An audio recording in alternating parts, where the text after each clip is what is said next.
Vamos a iniciar como siempre iniciamos. Hola, ¿cómo están?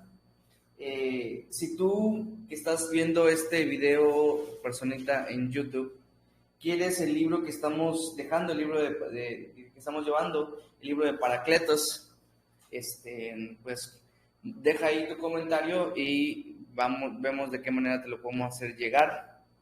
Ahora, antes de que comencemos, lo mismo que estamos haciendo cada semana, antes de que empecemos, vamos a ver y repasar rápidamente los principios anteriores que vimos en la tentación, ya que tiene un poco que ver. Yo sé que ustedes todos son responsables acá e hicieron su tarea y leyeron el capítulo de la semana y saben que tiene algo que ver las tentaciones con el capítulo de esta semana. De hecho, esto es a propósito.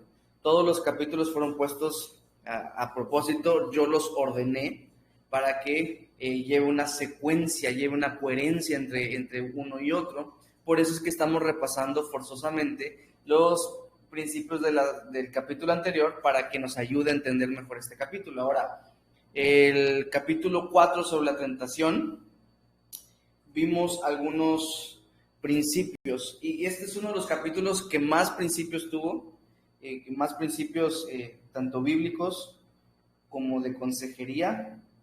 Aunque siempre, como te dije, siempre van a ser ahora ya menos principios de consejería, por cuanto siempre los principios bíblicos son más. Hay más cosas que entender de la Biblia y aplicar y creer y todo eso. Pero aún así este capítulo de la tentación tuvo más pues principios y todo eso. No es el que más tiene, creo que el que más tuvo ha sido hasta ahorita el capítulo anterior, pero este también lo estuvo. El principio 23 de los principios bíblicos: Dios no tienta a nadie, ¿verdad? Las tentaciones no vienen porque Dios nos esté tentando. Eso es antibíblico completamente, como lo dice de hecho en Santiago 1:13. Número 24, la tentación no es pecado. Por allá subimos este principio en la red social de la Escuela de Ministerio. Y eso es algo que es necesario entender, porque a veces nos sentimos mal por ser tentados y eso no es correcto. O sea, si somos tentados, no quiere decir que hemos cometido pecados, sino simplemente que nuestra carne se está atrayendo y seduciendo. Y de hecho, el que reconozcamos y tal vez hasta un punto el que nos sintamos un poco mal, quiere decir que no queremos ceder ante ese pecado, ante esa tentación, ¿no? Entonces la tentación no es pecado. 25, meditar en la palabra de Dios nos puede salvar de caer en la tentación. ¿Cómo es que aprendimos esto? ¿De quién? ¿Quién nos lo modeló?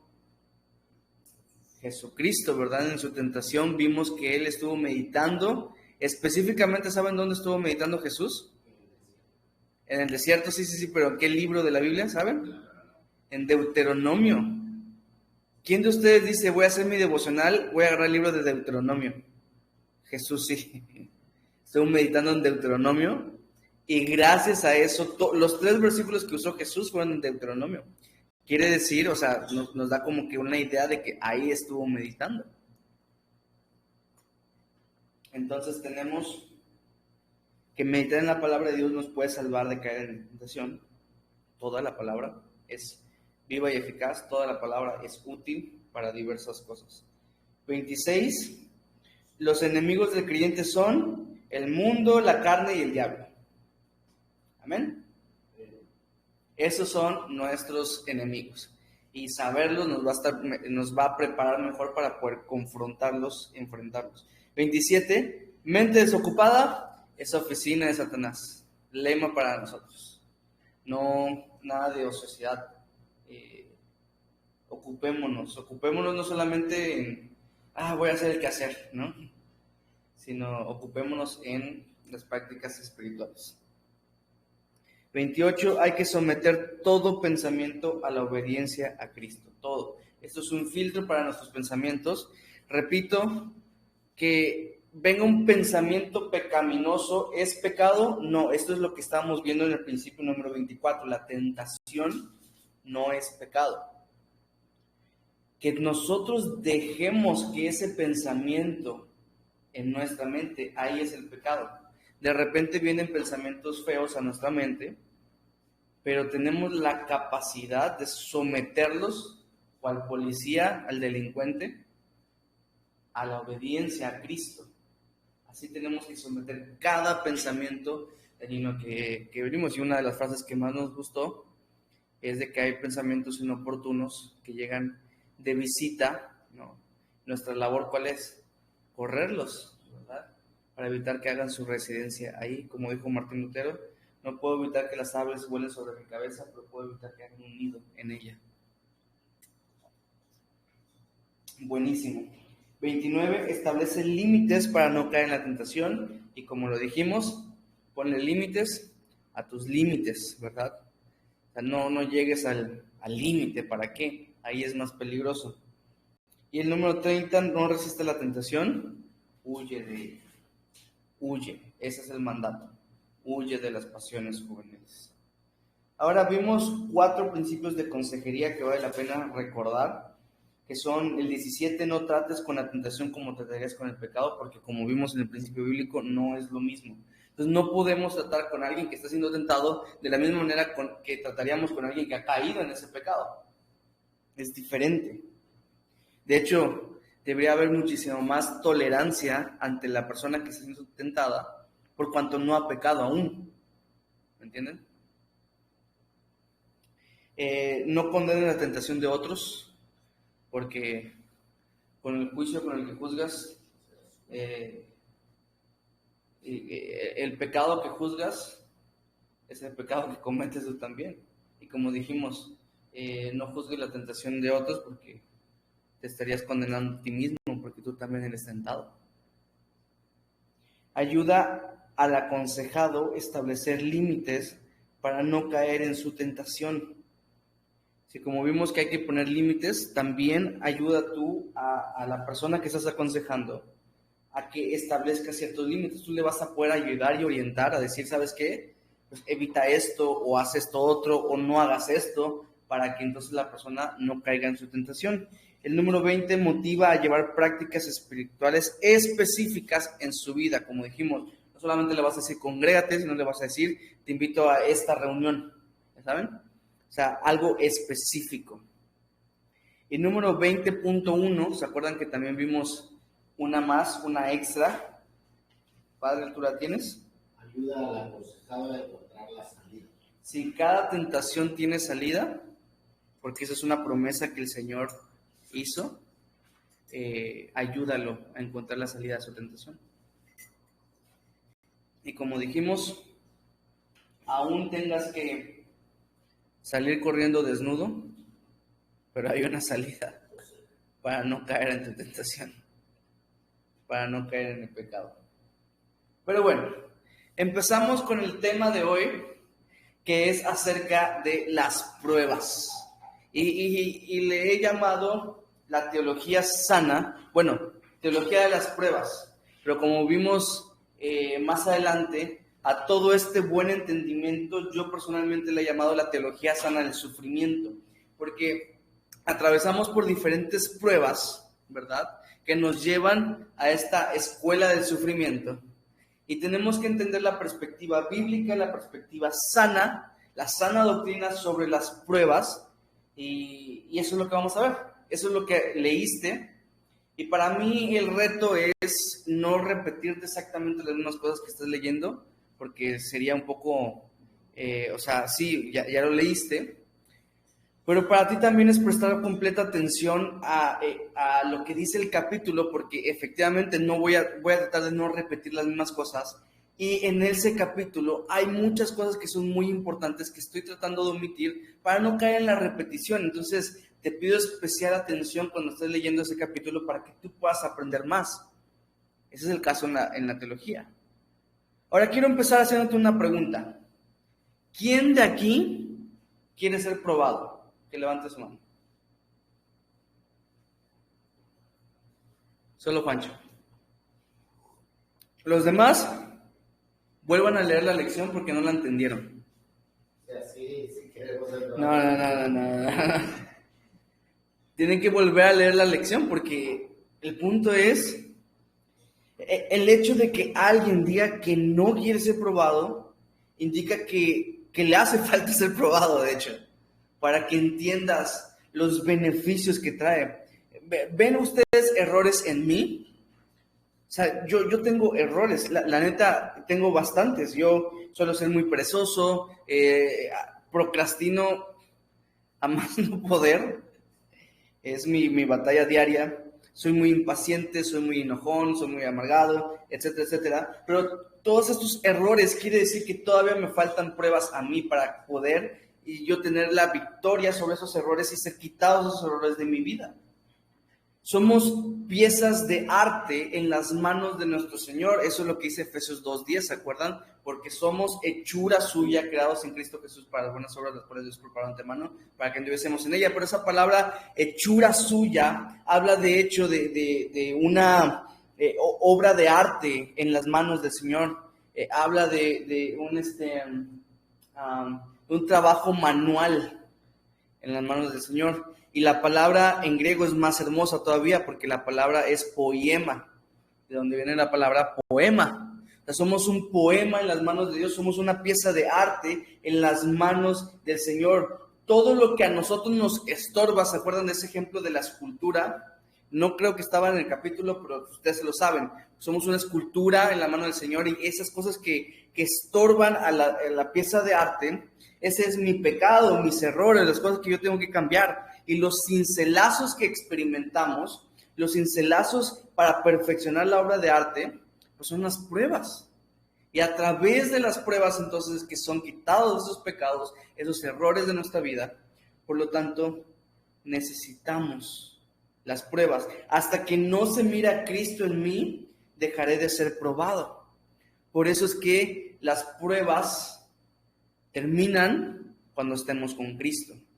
Ya sea que Él venga por nosotros o nosotros vayamos a Él, hasta ahí va a terminar su propósito, las pruebas, porque ya seremos semejantes a Jesús, como dice la Escritura. ¿Ustedes ya ven a Cristo y solo a Cristo en mí? Obviamente no. O sea, obviamente hay cosas que puedo reflejar yo de Cristo, sí, todos nosotros, pero como no ves solamente a Cristo en mí, quiere decir que todavía me faltan pruebas para ser perfeccionado y ser más como Jesús. Jasir estorba. Y eso es algo que, una de las cosas que escribí, que me gustó mucho cómo quedó, se los voy a leer. Necesitamos urgentemente entender que una vida sin problemas no aprovecha de nada. Necesitamos dejar de pedir que nuestros problemas se acaben y comenzar a pedir que nuestros problemas cumplan el propósito por el cual Dios los ha mandado. Los problemas en la vida del creyente son el precio del progreso. Es mi oración que después de entender esto, cambies la tendencia por querer huir de las pruebas, para querer incluso pasar por ellas, por el saber el grandioso fruto que está formando en ti. ¿Quién de aquí quisiera ser probado? Ahora sí va. Pues claro, obviamente. Porque si conocemos toda la bendición, todo el fruto que va a traer en nuestras vidas, evidentemente todos quisiéramos pasar por esas pruebas. O qué pedazo de oro en bruto quisiera quedarse así, sino tiene que ser refinado en fuego. ¿Qué pastel dejaríamos crudo? Lo tenemos que meter al horno un ratito para que quede bien. Pero bueno, estamos claros en esto. Las pruebas en realidad son amigos. ¿Se acuerdan de aquella escena en Buscando a Nemo que decía, entre la reunión de los tiburones, no decía, los peces son amigos, no comida, ¿no? Las pruebas son amigos, no enemigos. Las pruebas son nuestros amigos, dirían McDonald. No es que yo me acerqué a Dios porque tenía un problema. Y fíjense, antes de criticar a las personas que se acercan a Dios por tener problemas, yo creo que incluso ese es un glorioso propósito de los problemas en la vida de las personas. Que pueden voltear a ver a Dios, ¿no? Que de hecho, estoy pasando por esto, Dios, ayúdame. O sea, de alguna manera sabemos que su problema no se va a acabar por venir a Dios, pero es un glorioso propósito, ¿no? Que cuando alguien es probado, voltea a ver a Dios. Qué bello propósito de los problemas en la humanidad, que vienen tal vez las personas con un mal enfoque, pero, o sea, pueden voltear al Señor. Principio bíblico número 31, lo vimos. El seguir a Jesús no te exenta de tener problemas. Eso ya lo sabemos. Si no, pues voltea a ver tu propia vida, que estás siguiendo a Jesús y todavía tienes problemas. En muchas ocasiones hasta incluso pareciera que tenemos más. De hecho, en muchas ocasiones pareciera que entre más creces, entre más te acercas a Jesús, más problemas, o por lo menos hasta más profundos se vuelven, ¿no? Tal vez los problemas del principio de tu cristianismo no eran de la misma intensidad que ahora que estás más cimentado en el Señor. Y es que a mayor conocimiento, mayor responsabilidad. Entonces, entre más vamos aprendiendo, más se nos es demandado. Dijo Jesús, al que mucho se le da, mucho se le pedirá, ¿no? Se le demandará. Entonces, nosotros vamos aprendiendo, vamos conociendo, pero esto no es algo malo. Y quiero que hagas una pausa aquí y examines tu corazón, porque si lo que te acabo de decir te provoca tristeza, entonces hay un problema en tu corazón. Si dices, ay, chale, entonces ¿para qué estoy aprendiendo más? Si esto te pone triste, entonces no has entendido. Primeramente, el principio bíblico número 32. Así es, más fuerte, Juancho. Fuimos creados para su gloria. Fuimos creados para su gloria. Amén. Amén. Fuimos creados para su gloria. No puede perder sus derechos quien nos entregó todos. Cuando tú viniste a Cristo, le entregaste a Cristo tu vida. No solamente el mensaje de recibe a Cristo en tu corazón y acéptalo en tu vida, que no sé qué. No, tú entregaste tu vida. Tú le entregaste todo. Tú le dijiste, aquí estoy. Cuando viniste a Jesús, le entregaste todo de ti. Entonces, yo no puedo reclamar algo que no es mío, porque mi vida ya no es mía. Mi vida ahora le pertenece a Cristo. Como si yo vaya a su casa y me pongo molesto porque no la limpiaron bien. No les puedo yo reclamar nada, si no es mi casa, pues es su casa. De la misma manera, le hemos entregado a Jesús nuestra vida. Pero esto es lo mejor que podemos hacer. ¿Conocen la historia de Christopher Koch? Sonó maya, ¿va? Pero es mi pronunciación maya. Porque en realidad el cuate es como sueco, algo así. Hagan de cuenta, no me acuerdo, 2009 o algo así, 2006, 2000, no sé cuándo se inventaron las Bitcoin. Compró $27 en Bitcoins. ¿Y lo dejó? Va. Estos eran un total de 5,000 Bitcoins. Y ustedes saben que hoy en día el Bitcoin está... El cuate hizo una inversión de $27 y se volvió millonario, multimillonario, ¿no? Ahorita poseer 5,000 Bitcoins está cañón, ¿no? Una Bitcoin se vende muy caro. Aunque haya bajado ahorita, de todas maneras, $27 versus... ¿Me entienden? Es demasiado. Es demasiado dinero. De hecho, él se volvió millonario, por eso es que se volvió una historia famosa. Pero invirtió solamente $27. Ahora, tú al entregar tu vida a Jesús, no es una inversión como en Bitcoins que de repente puedes perder o puedes ganar. Esa es la mejor inversión que tú puedes hacer. O sea, no es algo malo, pues, el hecho de que tú hayas entregado toda tu vida, el hecho de que tú hayas cedido todos los derechos a Jesús, sino que al contrario, es la mejor cosa que puedes hacer tú. Dios ha hecho con tu inversión una fortuna de bendiciones. Y te las ha dado. Y te las ha cedido.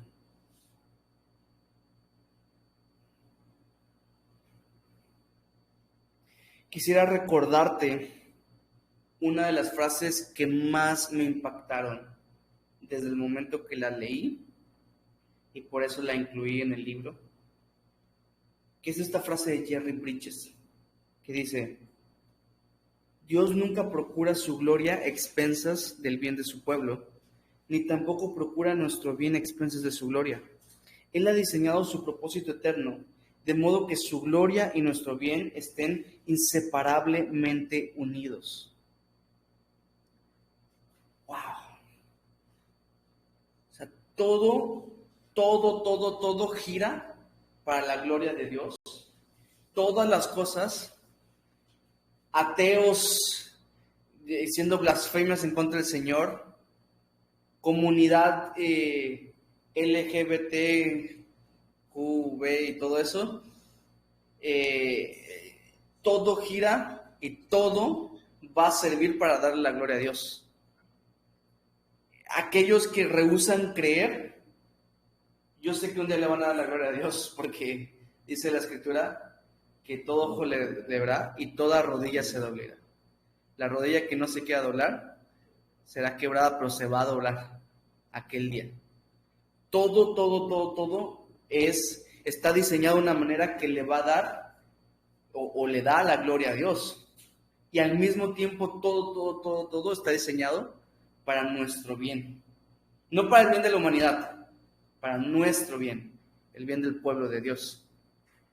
Y una no está peleada con la otra. O sea, todo está armonizado. Y eso me hace a mí sentirme seguro. Yo estoy seguro en Cristo. Quiero que lo digas, quiero que lo repitas. Yo estoy seguro en Cristo. Mi vida está segura en Cristo, dilo. Mi vida está segura en Cristo. Y eso tenemos que entenderlo. Mi vida nunca ha estado mejor desde que decidí estar con Jesús, desde que decidí seguir a Cristo. Nunca ha estado mejor en mi vida. Con todo y las pruebas que estamos pasando. Y esto para mí me lleva, ¿se acuerdan el principio 5 y principio 6, principio bíblico? Que decía uno, Dios es bueno, y el otro decía, Dios está en control. Si podemos entender esto, vamos a ver todas las cosas que nos pasan, que van a terminar siendo para nuestro bien, como diría Romanos 8:28. Entonces, las pruebas son buenas, las pruebas son amigas, no enemigas. ¿Okay? Entendiendo las pruebas, ¿cómo son las pruebas? ¿Alguien me podría responder eso? ¿Cómo son? Según Santiago 1:2. Son diversas, exactamente. Tened por sumo gozo cuando os halléis en diversas pruebas. Las pruebas son diversas. Y la palabra original, ¿se acuerdan? Habla de multicolor o también multiforma, ¿verdad? Multiforme. Y me encanta lo que dice 1 Pedro 4:10. El versículo habla de otra cosa completamente, pero habla de la multiforme gracia de Dios. Y me encanta que para cada forma de prueba que hay, existe una forma de gracia. O sea, Dios no te ha dejado solo en la prueba en la que estás atravesando, sino que para esa prueba que estás atravesando, hay una gracia para ti. Hay gracia suficiente para tu prueba, para que tú te fortalezcas, te consueles y la pases en victoria. Ahora, quisiera darte otro principio de consejería extra. A este le vamos a llamar 20.2 porque nos quedamos en el 20.1. Principio de consejería 20.2. No minimices, lo estoy dictando, no minimices la prueba de los demás. No minimices la prueba de los demás. Y cuando digo minimices, estoy minimizando lo que quiero decirte. Y quiero decirte, no critiques, no condenes, no juzgues la prueba de los demás. Porque si estamos hablando de que hay una multiforme gracia de Dios, yo creo que para cada tipo de persona existe un tipo de prueba que es adecuado para ese tipo de persona. O sea, por eso mismo yo no puedo decir, pero lo que le está pasando es es chiquito, o sea, o no es que lo que yo estoy pasando es más grande. No, porque acuérdate que existe una multiforme cantidad de prueba, ¿no? Las pruebas son multiformes, quiere decir que cobran diferentes formas y en nuestra vida también hay una multiforme cantidad de pruebas porque, como te puse en el libro, de repente, no sé, que se te enferme un familiar, no lo vas a comparar a un no encuentro mis llaves. No es la misma forma de prueba. O sea, esta es una prueba muy grande que a lo mejor a mí me está lastimando, me está doliendo mucho. Pero ¿esto qué? ¿No? Esto es algo más chiquito. Pero ambas están diseñadas para ti. A lo mejor esto está probando tu fe, está probando tu dependencia de Dios, está probando qué tanto oras para pedirle al Señor, y esto está probando tu paciencia porque no las encuentras. O sea, al final cada prueba está cumpliendo un propósito en tu vida. O sea, no podemos, por ejemplo, que venga alguien más y te diga, es que estoy pasando por eso, y tú digas, tranquilo, no pasa nada, eso es chiquito. No minimices, porque está cumpliendo un propósito en su vida también, ese tipo de prueba que está pasando. De hecho, te estoy diciendo, yo creo que para cada tipo de persona existe un tipo de prueba adecuado, que a lo mejor para ti es absurdo, pero es justo lo que esa persona necesita. Por eso, no critiques. Y vimos un principio de consejería parecido en el capítulo anterior, el no condenes la tentación de otro, creo que fue, o no critiques la tentación de otro, no me acuerdo cuál fue el verbo que usamos, pero el resumen o la conclusión o la moraleja de todo esto tiene que ser: no critiques y punto. No hay nada bueno que tú puedas criticar. Ahora, juzgar es otra cosa, ya lo hemos visto, no lo voy a repetir. Hay un buen juicio que puedes dar, un buen criterio que Dios te ha dado, pero el criticar no, eso es pecado, al final de cuentas. No fuimos llamados a ser críticos, somos consejeros, no críticos. ¿Me entienden? No somos... algunos sí somos críticos, ¿verdad? Pero no somos críticos. Somos consejeros. Ahora, ¿qué tipo de pruebas hay? Hay 3 tipos de pruebas que vimos. ¿Se acuerdan? ¿Cuáles son? Problemas, disciplinas y tentaciones. Muchas gracias, así es. Ahora, en cada una de esos tipos de pruebas, les di una definición que me gustaría que nos quedásemos con esas definiciones, que las guardásemos en nuestro corazón, porque te ayuda mucho a entender cómo funciona esa prueba específica. Por ejemplo, los problemas dijimos que son consecuencias de un mundo caído con personas caídas, ¿verdad? Hay cosas que simplemente son parte de los problemas cotidianos. No quiere decir que Dios te está poniendo eso para que no sé qué. No, o sea, todo está bajo la soberana providencia del Señor, pero no quiere decir que sea la voluntad de Dios. Ya lo hemos visto, te lo aclaro, porque ahí hay un peligro muy grande en que tú digas, esto viene de parte de Dios, o Dios así lo quiso, cuando en realidad Dios no tuvo nada que ver, es simplemente porque estamos en un mundo caído. Así es como pasa. Y personas caídas también, porque de repente la pregunta clásica, ¿por qué hay tanta maldad en el mundo? Porque las personas son bien malas. Así de sencillo. ¿Cómo es posible que hagan tanta depravación y tanta... O sea, hay cosas que realmente asustan. Y en un siglo XXI que ya escuchamos muchas cosas bastante, que ya hasta algunas cosas que son depravaciones ya las llamamos normales, que hayan cosas que todavía nos asustan, ¿no? Pero sí hay, porque el mundo es así. Es un mundo caído con personas caídas. Problemas cotidianos. Las disciplinas dijimos que son consecuencias de nuestros errores. Sí, todavía cometemos errores. Sí, somos hijos de Dios. Él nos tiene que dar nuestras nalguitas. Tiene que agarrar su vara de corrección y sentarnos en sus piernas y darnos unas cuantas nalgadas. Y esas varas de corrección, esas nalgadas que nos está dando el Señor son las disciplinas. Y lo dice Hebreos 12. Y Hebreos 12 no dice, le da unas nalgaditas. Él dice, y azota a todo aquel que recibe por hijo. azota. Es bíblico, padres que azoten a sus hijos. Dice, si lo amas y si lo has recibido como hijo, no querrás que permanezcan sus errores, ¿verdad? Número 3, tentaciones. Y las tentaciones, como ya lo vimos en el capítulo anterior, no vamos a decir muchas cosas. Si tú tienes dudas de cómo funcionan las tentaciones, mira el video de la clase anterior o lee el capítulo anterior. Está, creo, muy claro. Las tentaciones son consecuencias de nuestra carne. ¿Por qué no pusimos aquí el mundo o el diablo o el enemigo, el tentador? Porque al final de cuentas, si no tuviésemos carne, no nos tentaría, ¿no? Todo se puede resumir con nuestra carne.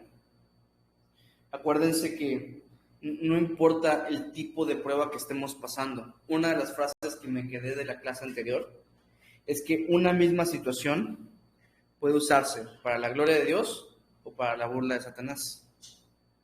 Entonces, así sean tentaciones. La diferencia, ¿se acuerdan?, entre las tentaciones y las pruebas es que las pruebas son para glorificar a Dios y las tentaciones pues es para caer en pecado, ¿no? Unas son para crecer y otras son para caer. Sin embargo, en una misma, no importa si es una tentación que viene del enemigo con el propósito de destruirte, la puedes usar también para darle la gloria a Dios. Así como una prueba que viene de parte del Señor para tu crecimiento, si no estás firme y si la riegas y si te dejas llevar por tu carne, la puedes usar también para la burla de Satanás. O sea, una misma situación, sea el tipo que sea. Por eso es importante que nosotros pues, nos pongamos las pilas, ¿verdad? Diría Jesús, velad y orad para que no entréis en tentación. Por eso mismo, principio de consejería número 21, a menos que estés completamente seguro de que es la voluntad de Dios para el aconsejado, evita el dar una solución a ese problema. Porque imagínate que el cuate está en una disciplina del Señor y tú lo ayudas a detener el problema. O sea, qué grave. La consejería bíblica es impulsada por un enfoque hacia la voluntad de Dios. Tú siempre tienes que estar enfocado en buscar cuál es la voluntad de Dios para el aconsejado. La voluntad de Dios para ti es que tú busques la voluntad de Dios para el aconsejado. Ahora, rechazar la voluntad de Dios es un anticipo de problemas. Si tú ayudas a que la persona rechace lo que Dios está haciendo en esa persona, es un anticipo, es un adelanto, es invertir en futuros problemas. Estás guiando a la persona derechito a su perdición, a su propio mal. ¿Qué tal que impides que Dios trabaje en su vida? O las bendiciones que Dios tiene para él, o el crecimiento y la madurez. Por eso es necesario que tú te preguntes cuál es la voluntad de Dios y no simplemente hables por hablar. Que muchos se quieren creer Salomón diciendo que partan al bebé en dos. Oh, mira qué sabio. No fuimos llamados a ser Salomón, fuimos llamados a ser Cristo. ¿Entienden? Y el problema con esto entonces es que puedes evitar que la voluntad de Dios sea hecha. Ahora, el punto es de que esto no quiere decir que no le des consejo a la persona o no le digas o no le orientes al qué hacer. Entonces tú tienes que más bien orar, discernir, meditar en qué es lo que está pasando. Si la persona está trabajando tal vez, lo que hablábamos la clase pasada es de una persona que está en pleito con alguien más en su trabajo, ¿se acuerdan? Dijimos, ahí tengo la tentación porque es que si lo veo, y dijimos, una parte es un buen consejo sería que hable con su jefe y le diga, ¿sabes qué? ¿Me puedes cambiar de departamento? A lo mejor Dios está trabajando en él su amor y su paciencia, sí, pero en el punto en el que está, ahorita está más propenso a darle un guamazo al otro que a decir, voy a amarlo, ¿me entienden? Por eso hay que discernir bien la situación en la que está. Porque efectivamente, ¿qué tal que el Señor haya puesto a esa persona para hacer que este otro crezca en su amor, ¿no? Pero bueno, hay que discernir, familia. Principio bíblico número 33. Alguien que se lo sepa. Las pruebas de Cristo tienen un propósito.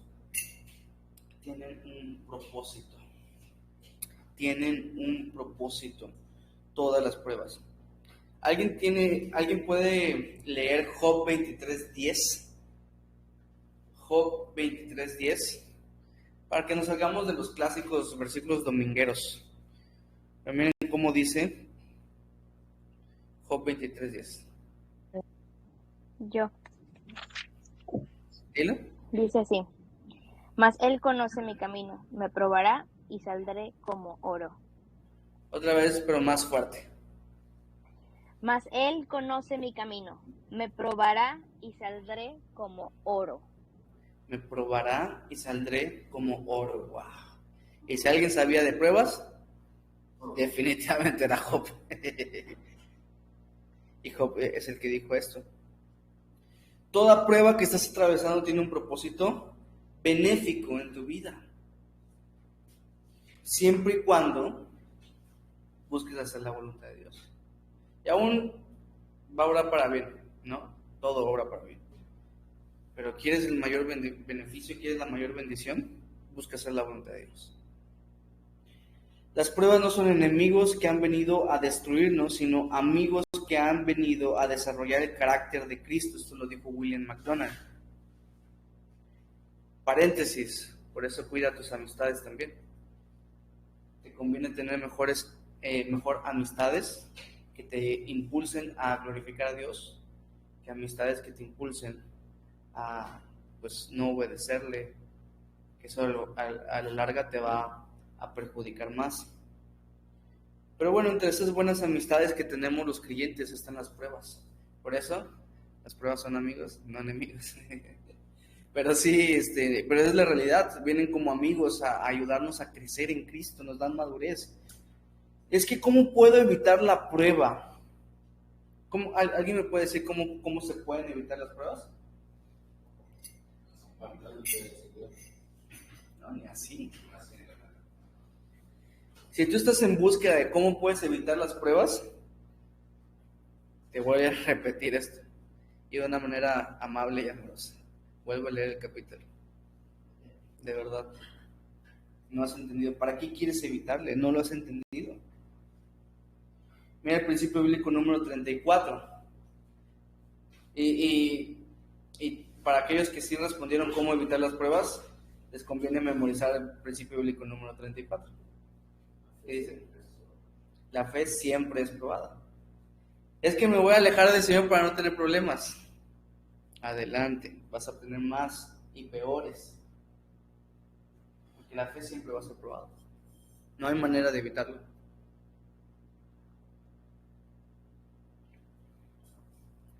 Es como tapar con un dedo el sol.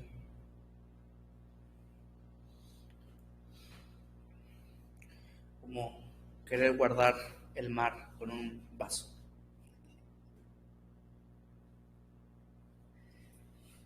No vas a poder evitarlo. La fe siempre es probada. Esto es una ley, como la ley de la gravedad. Si yo tiro esa taza, se va a caer. Es inevitable, ¿no? Así es, la fe siempre es probada. Ahora, la prueba no produce fe. La prueba, valga la redundancia, prueba la fe. ¿Me entienden? La prueba no va a producirte fe, sino va a probar la fe. Por eso es cuando personas dicen, es que me hace falta más fe. No te hace falta más fe. No es la cantidad, sino la calidad. Porque si tuvieras fe, como un granito de mostaza, le dirías a aquel monte, échate al mar, y se movería, ¿no? Por eso, si tuvieras fe...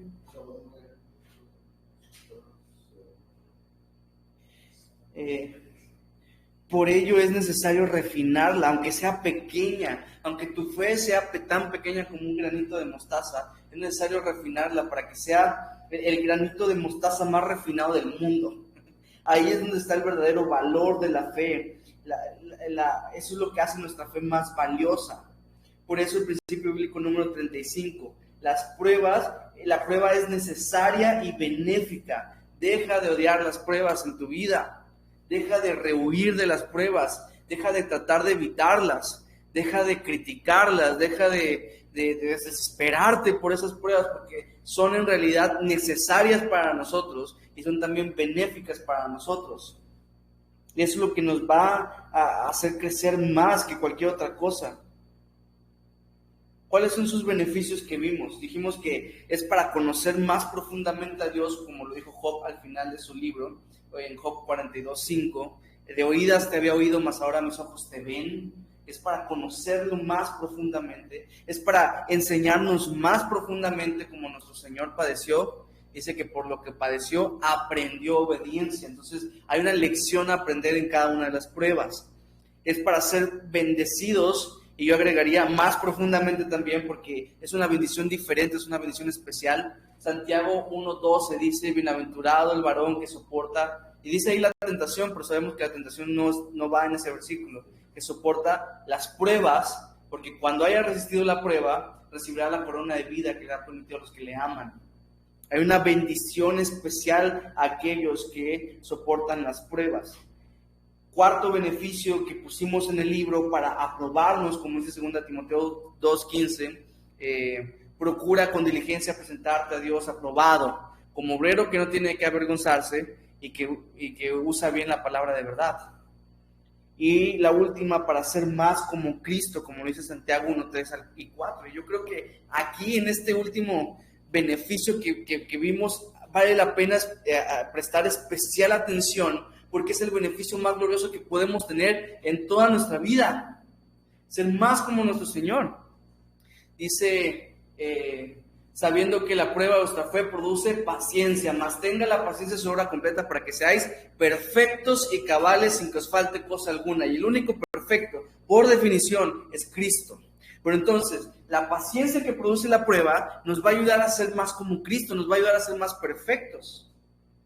Este es el propósito más glorioso, el beneficio más grande de las pruebas, por lo cual hace que todo valga la pena. Benditas sean las pruebas que llegan a nuestras vidas, entonces que nos llevan a ser más como Cristo. Benditas sean las pruebas porque tienen tantos beneficios para nosotros. Tanta bendición hay con no tener dinero para pagar tu luz. Hay una bendición tremenda con la enfermedad que estás atravesando. Hay una bendición, o sea, no nos damos cuenta. A lo mejor, como estamos viendo, el concepto de prueba no lo estás bajado a tu vida personal. Bendita sea la distancia con mi esposa que nos ha hecho amarnos más profundamente.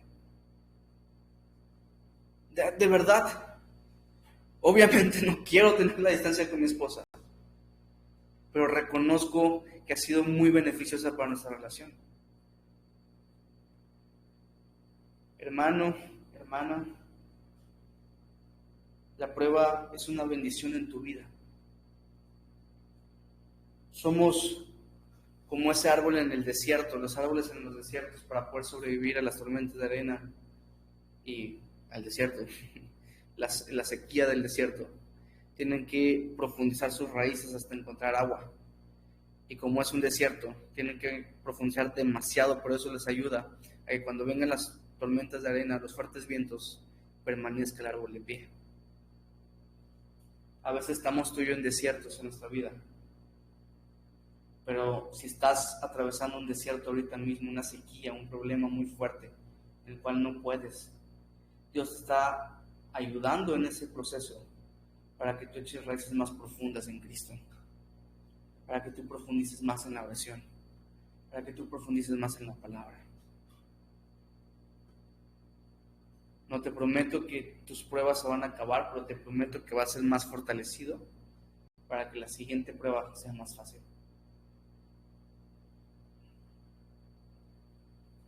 La siguiente prueba va a venir tal vez del mismo tamaño, pero como tú eres más fuerte, vas a poder atravesarla mejor.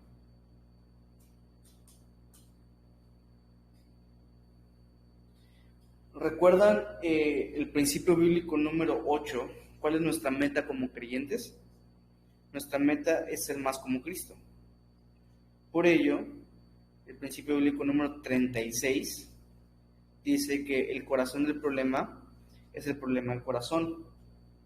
Dios, antes de querer cambiar tus circunstancias, quiere cambiar tu corazón.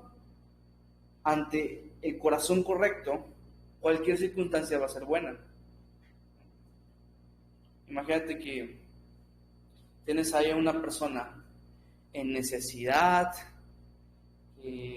no sé, tiene problemas de salud, y se está quejando porque tiene necesidad y problemas de salud. Y tienes a otra persona que tiene el corazón correcto, en necesidad y con problemas de salud, agradeciéndole a Dios por lo que tiene y por lo que no tiene. Si no me creen que esto es posible, miren a Job y su esposa. Les pasó lo mismo. La esposa también perdió sus hijos, también perdió sus posesiones y su dinero. Pero uno dijo, maldice a Dios y muérete, y otro dijo, Jehová dio y Jehová quitó, sea el nombre del Señor bendito. O sea, entonces el problema no es la circunstancia, el problema es el corazón. Porque no quiere decir que tu circunstancia va a mejorar, pero a través de la prueba tu corazón va a mejorar. Y eso es lo que necesitamos, que nuestro corazón mejore. El problema es nuestro corazón, por lo tanto necesitamos un mejor corazón. Ahora dice que la prueba produce paciencia, Santiago 1:3, ¿no? La paciencia que describe no es la aceptación pasiva de las circunstancias, sino la perseverancia de esta durante las pruebas, durante las circunstancias. Y hablábamos en el libro que la paciencia que describe es como esa capacidad de cargar algo pesado hasta llegar a la meta, y la meta es ser más como Cristo. Para la prueba, entonces, si produce este tipo de paciencia, este tipo de fuerza para perseverar hasta el final, las pruebas nos dan la fuerza para enfrentar los problemas. Ahora veamos, para terminar esta clase, el plan bíblico para las pruebas. Te dije que así van a estar terminando todos los capítulos, porque tienes que aprender qué hacer durante los diferentes temas, ¿verdad? Y en caso de las pruebas, pues ya que tienen aquí sus libros, el número 1 dice, aplicando la dinámica del despojados y revestidos, ¿verdad? Despojados y revestidos le llamamos la dinámica del cambio. La dinámica del cambio, entonces, es despójate del miedo, por ejemplo, y revístete de confianza, ¿no? Es despójate de esto, revístete de esto otro, quítate el miedo, tal vez, y revístete de confianza. ¿Cómo puedo obtener confianza si tengo mucho miedo? Pues a través de entender que Dios está en control, a través de saber que las pruebas van a producir algo bueno, a través de saber que Dios no procura su gloria a expensas del bien de su pueblo, etcétera, etcétera, ¿no? El número 2, ¿qué dice? La tendencia natural humana es la queja, ¿cierto? Pero el mandato bíblico es ser agradecidos en todo, ¿no? Y de hecho, a través de ser agradecidos es que experimentamos la paz que sobrepasa todo entendimiento, porque dice con acción de gracias y ruego, y la paz que sobrepasa todo entendimiento llenará vuestros corazones y vuestros pensamientos en Cristo Jesús. El número 3. Despójate de superstición y revístete de conocimiento bíblico. Sí, cuánta superstición. Ya hemos hablado de esto, porque aquí en la iglesia estamos estudiando Santiago, y como es, no pidas por paciencia porque te van a llegar pruebas, ¿no? Como si Dios en el cielo diciendo, está pendiente, ¿no? Dijo la palabra paciencia, y te dan pruebas, ¿no? Nada que ver, eso es mera superstición, ¿no? No tan diferente de decir, no pongas mi bolsa en el suelo porque me va a dar pobreza, ¿no? No es diferente de eso. Es lo mismo, sus supersticiones. Pero quita esas supersticiones y revístete ¿de qué? De pensamiento bíblico. Cambia la perspectiva en la cual estás pensando. no funciona así. Y ahí hablamos también de quitar el pensamiento dañino de que eso pasa porque es la voluntad de Dios. Dios así lo quiso. No, hay cosas que no funcionan así.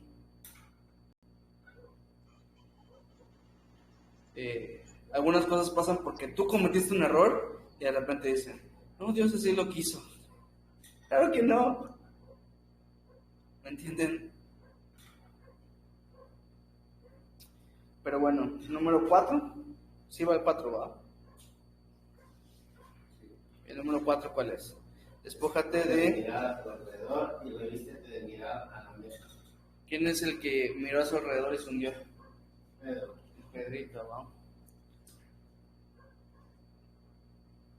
El apóstol Pedro miró lo fuerte del viento, dice la escritura, y de la tormenta, y se hundió. Y tuvo que clamar a Dios, decir, ayúdame, ¿no? Sálvame. Y el Señor lo rescató porque es bueno, pero la técnica entonces es, no mires hacia alrededor, mejor mira al cielo. Número 5, despójate de la independencia y revístete de la dependencia a Dios. Para el mundo, alguien maduro es alguien que es independiente, ¿verdad? Siempre nos han enseñado eso.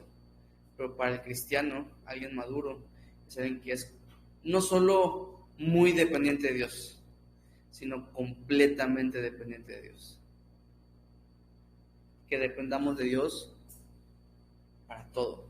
Como la frase esa, ¿no? De que necesito el Espíritu Santo para entrar al cielo. Y decía, bro, yo necesito el Espíritu Santo para ir a Walmart, ¿no?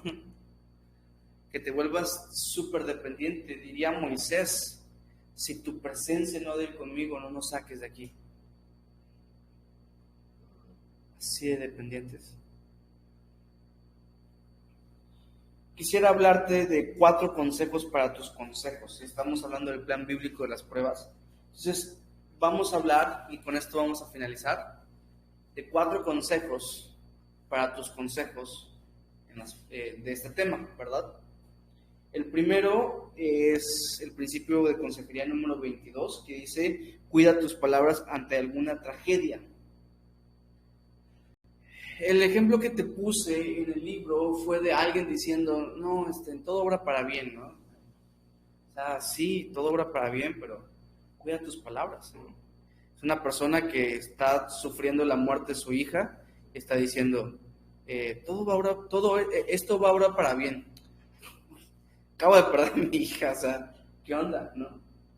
Pero, o sea, también podemos caer, no sé, si una persona, por ejemplo, sabemos que cometió un error y sabemos que lo que está pasando es por el error que cometió, y de repente tú llegas y dices, lo que pasa es que cometiste este error.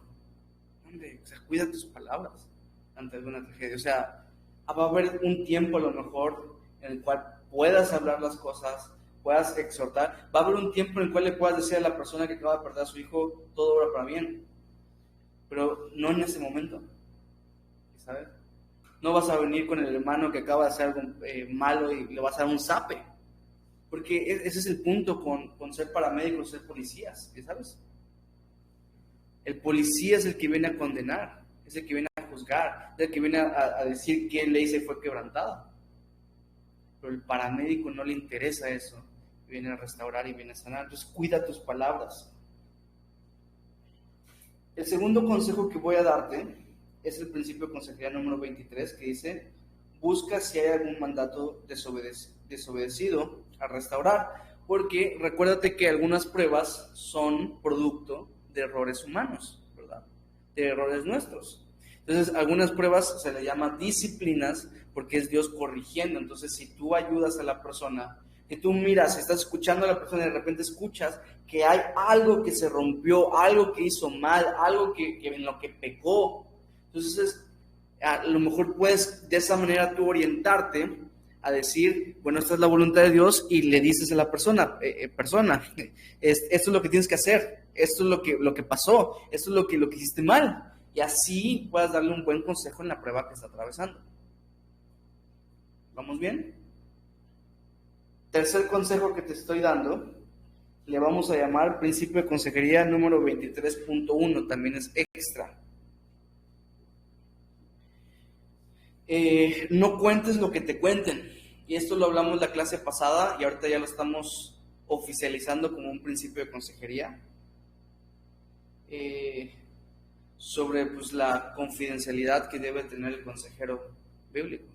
No que me voy a llevar a la tumba este secreto, sino que a lo mejor, como hablábamos, como Sherry preguntó, puedas consultarlo con otros, tal vez puedas usarlos en un futuro material, un libro que tú vayas a hacer y le cambies los nombres, como estoy haciendo yo, pero a lo que voy es que las personas vienen a nosotros con confianza, ¿no?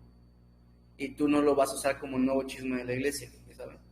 O el clásico, no lo voy a contar, pero les pido oración por este hermano que hizo esto. O sea, al final de cuentas estás contándolo, pues no lo hagas, no lo cuentes, ¿no?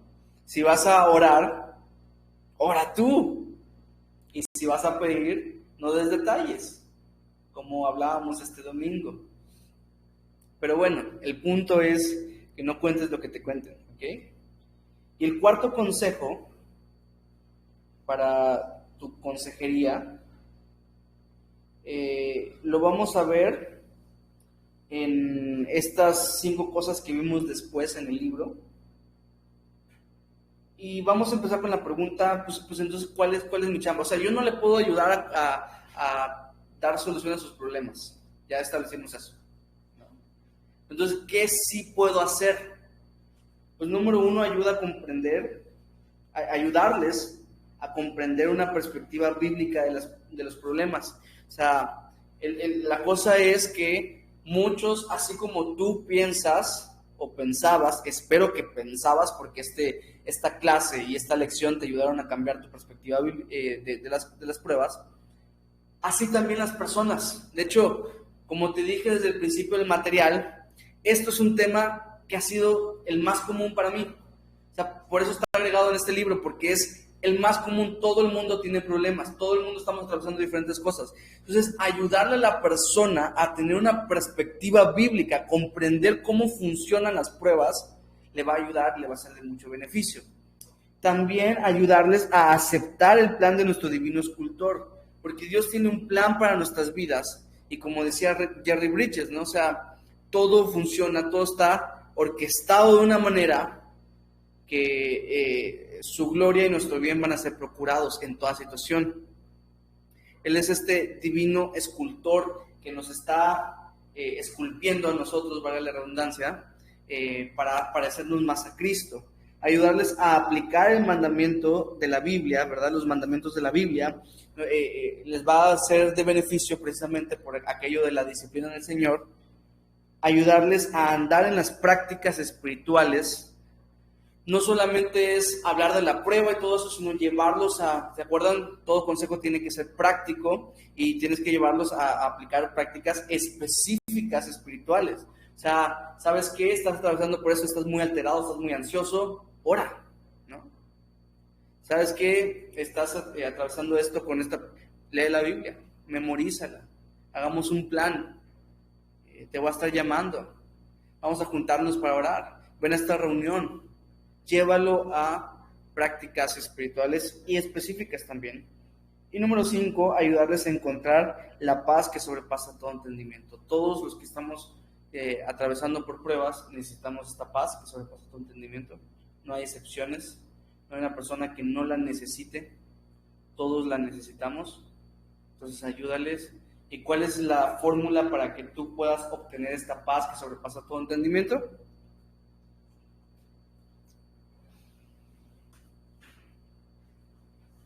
¿Cuál?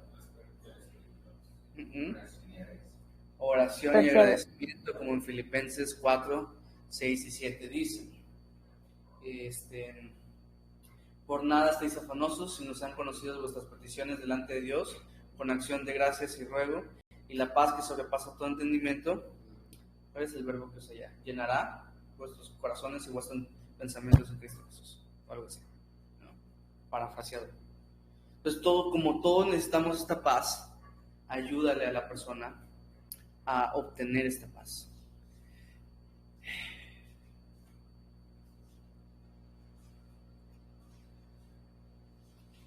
Cuatro consejos para ti, para que aconsejes a otros. Y aquí entonces, pues damos por concluida la lección. Siento que esto es tan común que hay muchas cosas que son hasta ya obvias para ustedes, y por eso no me he tomado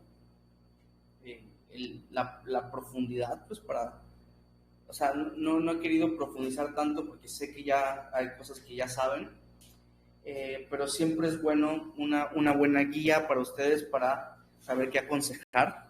Pero no solamente lo dejen allá, sino aplíquenlo en su vida. Yo comencé con una pregunta que esperaba que ya hubieran superado, ¿me entienden? ¿Quién quiere ser probado? Y sé que es como decir, ¿quién quiere ser masoquista? No, pero es que no es así, porque el masoquismo solo te va a traer cosas malas y solo te va a traer dolor sin sentido, pero las pruebas te van a traer beneficios inigualables, insuperables. O sea, ¿solamente crecemos a través de las pruebas? No, también creces a través de la palabra de Dios, también creces a través de congregarte, también creces a través del discipulado, creces de muchas maneras, pero no hay mejor manera de crecimiento que a través de las pruebas. No hay. Y de hecho es la que tiene una bendición especial para nuestras vidas, una bendición más profunda para nuestras vidas es a través de ser probados. Entonces sí, y ya vamos avanzando un poquito más en esto. ¿Alguien tiene alguna duda, alguna pregunta sobre este tema de las pruebas? Como les dije, toda lección aplicada a nosotros mismos, pero también pues, sepamos cómo aconsejar a otros.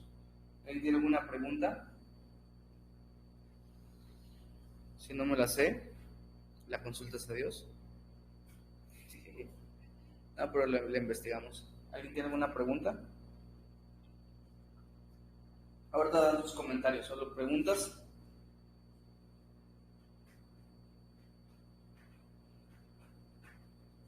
Yo, Dale. pero sí podemos ayudar o sea, sí es permitido ayudar a la persona que está pasando la prueba. Primero tenemos que ver cuál es la voluntad de Dios para la vida de la persona, pero si están mis posibilidades, ¿debo de ayudar?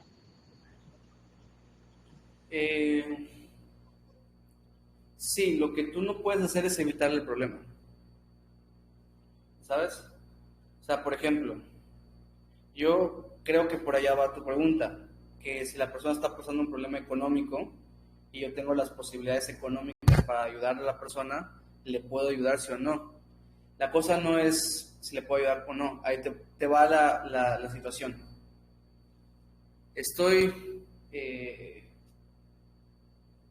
Hay una persona que viene a mí y me dice, es que mira, y mis hijos y tengo un montón de problemas económicos, y tú agarras y dices, te voy a dar esto. Versus, está la persona que tiene problemas y mira a mi hijo, y pues mira, ora, el Señor es un Dios proveedor, Él dijo que así como los pájaros no tienen problema, no tienen necesidad, todo eso, le explico, las pruebas en tu vida son para algo bueno, y ya le doy toda una explicación, y vamos a orarlo, a lo mejor alguien pueda echarte la mano, no sé, ¿no? Podamos hacer algo, y de esa manera estás llevando a la persona a depender de Dios y hacerle entender que Dios te está usando a ti, a lo mejor para suplirle, pero no directamente tú le estás supliendo, ¿me entiendes? Y eso va a pasar, y en caso de lo económico, ya lo vamos a ver en un futuro, pero no hacer de eso algo repetitivo, porque vas a provocar que la persona confíe más en ti o en la iglesia más que en Dios. Sé que si tengo un problema económico le voy a decir a la iglesia y me va a dar algo, entonces ya Dios ya no es mi proveedor, sino tal persona es mi proveedor, ¿no? Entonces, ahí igual nosotros, porque yo sé que tenemos de repente personas que sabemos que nos echan la mano. Entonces, lejos de hacer que confiemos nosotros más en Dios, sabemos que están allá y que le podemos pedir cuando se nos acabe. Entonces, no es la meta de Dios, ¿no? Sino que experimentemos que Dios es nuestro proveedor y que puede usar a diferentes personas, pero sabemos que es Dios el que nos provee, ¿no? A veces las personas bien intencionadamente les ayudan a otras, provocándoles que dejen de confiar en Dios. Impresionante. Pero ¿qué pasa? Que esta persona que tú le estás provocando este hábito de que yo te estoy proveyendo, cuando dejes de hacerlo porque te dio la convicción bíblica de decir ya no lo voy a hacer, la persona va a buscar a otra persona. Porque tú provocaste eso, ¿me entiendes? Y ahí es donde ya no es la voluntad de Dios. ¿Sí me explico? ¿Sí? O sea, siempre puedes ayudar, sí, porque al final es un mandato también, ayudar a otros, pero siempre bajo la correcta perspectiva, de que sepan que no es por ti, es por Dios, y que la persona entienda que tiene que confiar en Dios más que en ti. Para mí la pregunta es en la pérdida de su hija. Ajá. Realmente, ¿cómo pasa? ¿Cuál es la pregunta? ¿Qué decir? O sea, el momento. Porque siempre hay que... Claro. Yo diría que si la persona está abierta, porque eso es también, hay que tener mucho cuidado, porque en esos casos es un tema muy sensible. Es un tema muy sensible, entonces si la persona no está dispuesta, pues dale tiempo, porque tiene que sanar, tiene que pasar por todo un proceso de duelo, ¿no?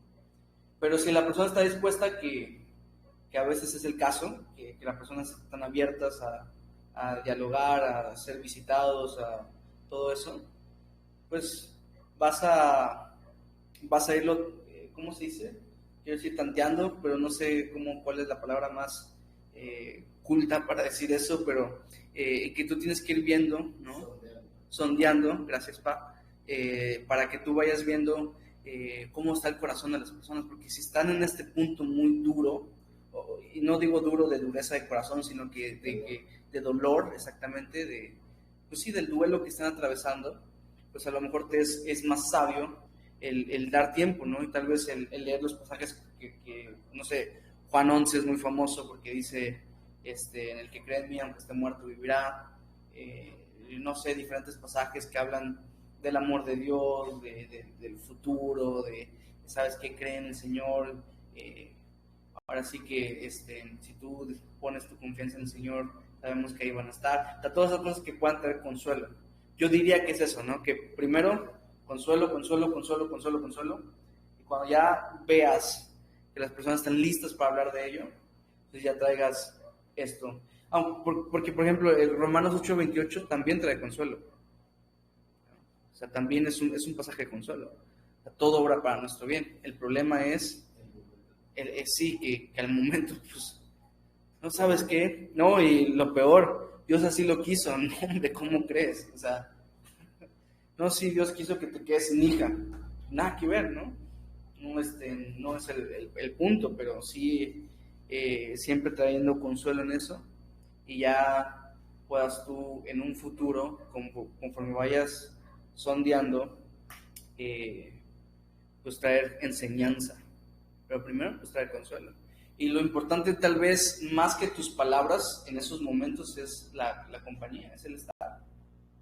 Más que lo que puedas decir, es lo que puedas hacer. Yo creo, en un momento de esa índole, ese es el punto. Porque muchas personas se encierran en su dolor y pues eso es lo que no es bueno, ¿no? Entonces, si tú puedas estar con la persona y hablar y decir, ¿sabes qué? Te voy a estar visitando. Porque pues es que la Biblia no dice, corrige a los que lloran. Dice, llora con los que lloran.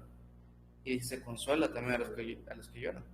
Entonces, esa es nuestra labor, estar con él. Más que qué decir es qué hacer. Y sí, pero en un punto sí puedes hablarlo, pero tienes que ir sondeando cómo está el corazón de la persona ante tal situación, porque es una tragedia muy grande, ¿no? ¿Alguna otra pregunta? ¿Quedó claro? Sí. ¿Alguna otra pregunta?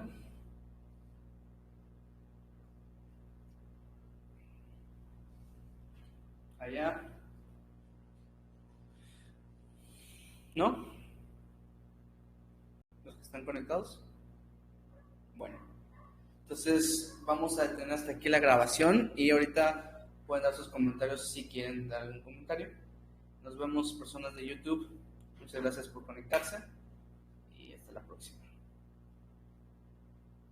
Ahora sí, alguien